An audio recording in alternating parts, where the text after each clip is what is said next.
চলতি বছরের ৭ সেপ্টেম্বর জাতীয় ক্রীড়া পরিষদে নাজমুল আবেদীন ফাহিমের বিরুদ্ধে একাধিক গুরুতর অভিযোগ আনা হয়। নারী ক্লাব ক্রিকেট অ্যাসোসিয়েশনের পক্ষে করা সেই স্পর্শকাতর চিঠিতে তার নামে উঠে আসে নারী ক্রিকেটারদের সঙ্গে অনৈতিক সম্পর্কের পাশাপাশি বয়স চুরি করে বয়সভিত্তিক দলে অন্তত ১০ জন ক্রিকেটারকে খেলানোর অভিযোগ।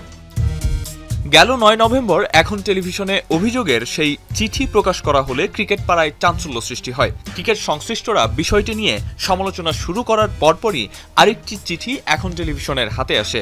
এনএসি থেকে বিসিবিকে অধিকতর তদন্তের নির্দেশনা সম্বলিত সেই চিঠিতে বলা হয়, নাজমুল আবেদীন ফাহিম ও সিলেক্টর সজলের বিরুদ্ধে অভিযোগের সত্যতা পাওয়া গেছে।